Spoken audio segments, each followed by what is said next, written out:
Otherwise लोगों को 4 लोग चाहिए होते हैं लाइव चलाने के लिए। ठीक है, आगे बढ़ते हैं नेक्स्ट क्वेश्चन पर। नेक्स्ट क्वेश्चन देख लेते हैं, निम्नलिखित में से कौन सा सक्रिय अधिगम का लाभ नहीं है, यानी कि अगर आप एक्टिव लर्निंग कर रहे हैं तो कौन सा जो है एक बेनिफिट नहीं होगा एक्टिव लर्निंग का। अगर मीनिंगफुल और एक्टिव लर्निंग हो रही है तो सक्रिय अधिगम का कौन सा एक हिस्सा नहीं होगा। तो आंसर देखते हैं एक बार इसको। फर्स्ट है सहयोगात्मक कौशल विकसित करना, यानी कि आप क्या कर रहे हैं, बच्चे हेल्प करेंगे एक दूसरे की, मतलब कि वो कोऑपरेट करेंगे। फिर है गृह कार्य यानी होमवर्क, आलोचनात्मक सोच को बेहतर करना यानी क्रिटिकल थिंकिंग बेहतर होगी, जोखिम लेने को प्रोत्साहित करने का मतलब ये नहीं है कि कुएं में कूद जाएं, रिस्क लेना, रिस्क का मतलब ये नहीं होता कि जान दे देनी है, रिस्क मतलब आप जो चाहते हैं, मतलब ऐसा नहीं है, मतलब उसको उस तरीके से डेंजर वाली बात नहीं है, रिस्क डिफरेंट चीजें, ये आप सभी जानते ही हैं। रिस्क मतलब जहां आपको लगे आप अपनी कॉल ले सकें जरूरत पड़ने पर। ठीक है बात, तो आंसर क्या होगा, डी कैसे हो सकता है, जोखिम लेने को प्रोत्साहित करना। देखो ये जो है जोखिम लेने को प्रोत्साहित करना सक्रिय अधिगम का लाभ नहीं है। कह सकते हैं कि आप रिस्क लेने की जो क्षमता है, क्योंकि ये जो ट्रांसलेशन में इसको बिगाड़ा गया है थोड़ा सा, अदरवाइज इसका जो मतलब होना चाहिए वो यही होना चाहिए कि भाई रिस्क टेकिंग जो एक प्रवृत्ति है आप उसको डिमोरलाइज नहीं कर रहे हैं, वो रिस्क भी ले पाए। तो इसलिए इसको तो हम नहीं मान पाएंगे आंसर, क्योंकि जो गृह कार्य है, जो एक्टिव लर्निंग है, उसमें गृह कार्य का बहुत ज्यादा रोल हम नहीं मानेंगे। ये कोई इंपॉर्टेंस नहीं है, ये कोई बेनिफिट नहीं है एक्टिव लर्निंग का कि गृह कार्य जाओ घर पे जाके कर लेना कुछ। ठीक है, तो जो आंसर बेहतर है यहाँ वो फॉर श्योर बी है। इसका ट्रांसलेशन में कुछ गड़बड़ हुई है इसलिए को प्रोत्साहित करना कहा गया है, अदरवाइज तो बिल्कुल ये ओके है, इसमें कोई। ठीक है, आगे बढ़ेंगे नेक्स्ट क्वेश्चन की तरफ। नेक्स्ट क्वेश्चन क्या है देख लेते हैं।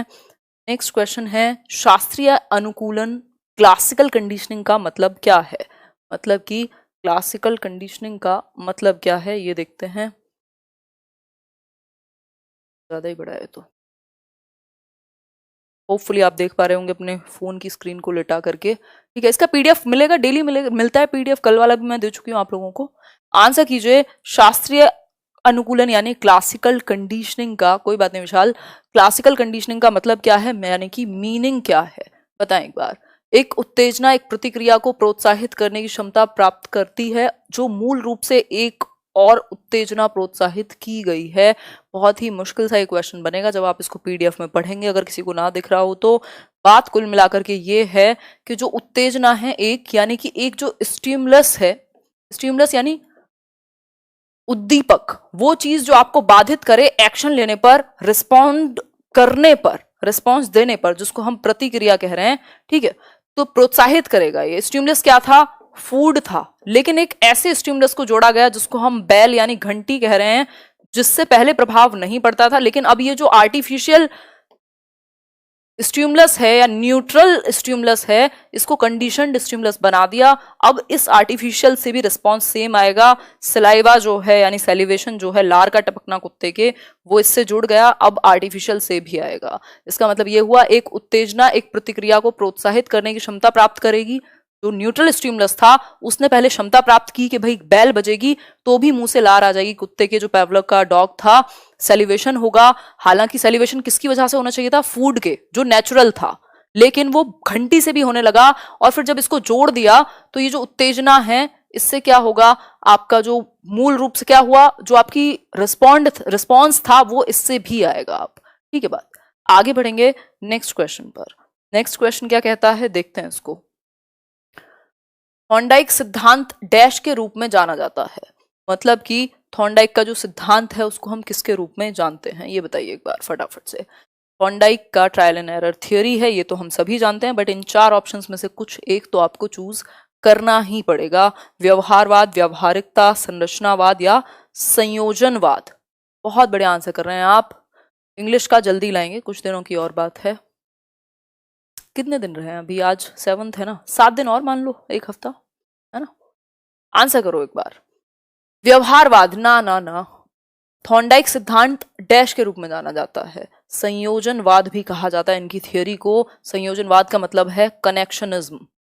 कनेक्शनिज्म में क्या था, बॉन्ड बना किसका, कनेक्शन बना किसका, स्टिमुलस और रेस्पॉन्स का जो एसआर बॉन्ड है, ये जो कनेक्शन है, ये बार बार स्ट्रांग होगा, रिपीट करने पर, प्रैक्टिस से ये कनेक्शन जो है स्ट्रांग होता है। तो ये जो थ्योरी का नाम है कनेक्शन कहा जाता है, इनकी जो ये थ्योरी है स्टिमुलस रिस्पॉन्स बॉन्ड को। ठीक है, आगे बढ़ेंगे नेक्स्ट क्वेश्चन पर। नेक्स्ट क्वेश्चन क्या है, एल्बर्ट बेंड्यूरा के सामाजिक अधिगम सिद्धांत के अनुसार निम्न में से कौन सा सही है। यानी कि एल्बर्ट बेंड्यूरा की सोशल लर्निंग थ्योरी है। क्या हुआ दीपिका, कैसे दुखी हो? अच्छा, गलत हो गया, कोई बात नहीं, गलतियां होंगी तभी तो सही भी होगा, और यहाँ गलतियां होंगी तो अच्छी बात है, आगे नहीं होंगी। ठीक है, तो अगर मैं बात करूं एल्बर्ट बेंड्यूरा के सामाजिक अधिगम सिद्धांत के अनुसार निम्न में से कौन सा सही है, आंसर कीजिए फटाफट से। एल्बर्ट बेंड्यूरा का सोशल लर्निंग जो थियोरी है, सही कौन सा है अगर इनकी थ्योरी को हम एसएलटी को अगर फॉलो करें। पहला है खेल अनिवार्य है और उसे विद्यालय में प्राथमिकता दी जानी चाहिए, ऐसी तो बात हमने सुनी नहीं थी। फिर है बच्चों के सीखने के लिए प्रतिरूपण यानी मॉडलिंग एक मुख्य तरीका है, यानी लर्निंग के लिए मॉडलिंग क्या है, एक अच्छा तरीका है जिससे बच्चे सीखेंगे। या फिर अनसुलझा संकट बच्चे को नुकसान पहुंचा सकता है।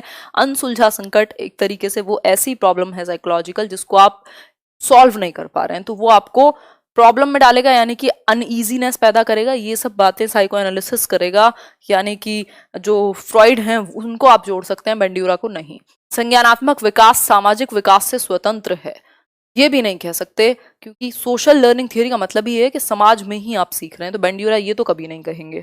ठीक, तो आंसर क्या है यहाँ पर, उन्होंने अपनी थ्योरी में अनुकरण की बात की है। अनुकरण होगा कैसे, मॉडलिंग की प्रोसेस के थ्रू। ये जो मॉडलिंग की प्रोसेस है वो कैसे होती है, हम किसी भी एक चीज को, किसी भी एक व्यक्ति को, चाहे वो हम टीवी में देखें चाहे साक्षात देखें, मॉडलिंग की प्रोसेस से गुजरते हैं, यानी हम पहले उसको ऑब्जर्व करते हैं, उसका अनुकरण करते हैं, यानी कि ARPR, यानी अटेंशन जाएगी आपकी किसी एक जगह पर, किसी एक व्यक्ति की तरफ, किसी एक मॉडल की तरफ, फिर वो जो चीज है, वो जो एक्ट है आपके दिमाग में रह जाएगा, रिटेंशन हो जाएगी दिमाग में।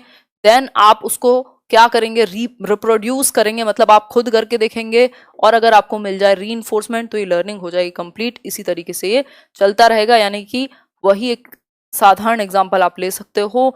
अगर आपने, चलो नॉर्मल एक आज थोड़ा सा डिफरेंट एग्जाम्पल ले लेते हैं, आपने किसी को देखा बाइक चलाते हुए, ठीक, या कैसे चलाते हैं, तो आपने क्या की, अटेंशन दी, वहां पर आपने अटेंशन दी और आपने देखा क्या स्टेप्स हैं, कब आपको, खैर आजकल तो वो हो गया, क्या बोलते हैं उसको, सेल्फ स्टार्ट, तो आप स्टार्ट करेंगे, क्लच दबाएंगे, फिर गियर डालेंगे, फिर उसके बाद गियर छोड़ेंगे क्लच के साथ। ये आपने पूरा प्रोसेस देखा, ऑब्जर्व किया, अटेंशन मतलब आपके दिमाग में गई। फिर आप क्या करेंगे, रिटेंशन रहेगी, ये बात दिमाग में रहेगी, अटेंशन अवधान गया, फिर दिमाग में रहेगी। अगर अटेंशन नहीं गई तो फिर तो कुछ रहेगा ही नहीं, किसी को पता ही नहीं है कैसे होगा।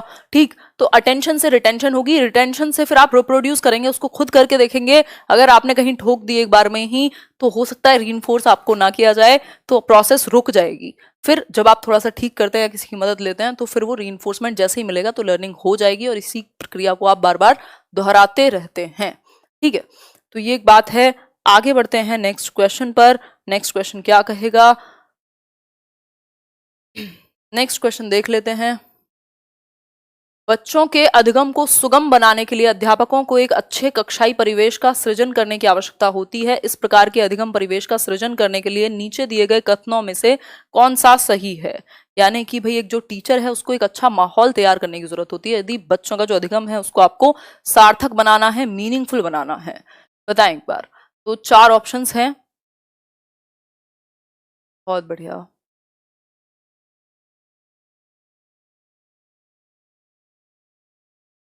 बहुत ही बढ़िया खदीजा जी, बहुत ही बढ़िया, सही सपने देख। धन्यवाद शोभना जी। आंसर कीजिए चलो अब फटाफट से।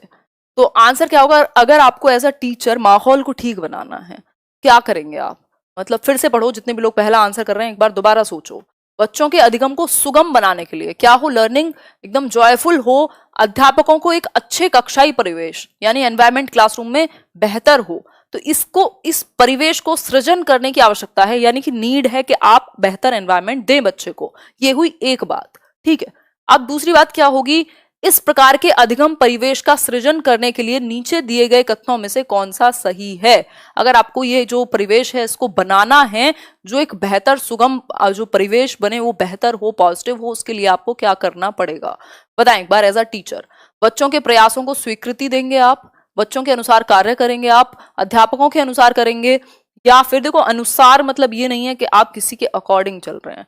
अध्यापक का सकारात्मक रुख जो है वो अपने आप में ही बेहतर हो जाएगा, यानी पॉजिटिव एटीट्यूड अगर आपका एज अ टीचर है तो क्या हो जाएगा, जो एनवायरमेंट है वो ऑटोमेटिकली बेहतर हो जाएगा। ये सब चीजें अपने आप शामिल हो जाएंगी अगर आप एटीट्यूड जो है सेंसिटिव है बच्चों के प्रति या पॉजिटिव है। किसको जल्दी लगी है भाई, जल्दी कर लेंगे, कोई दिक्कत नहीं है, ठीक है। सृजनशील बालक के बारे में कौन सा कथन सत्य नहीं है? सृजनशील यानी कि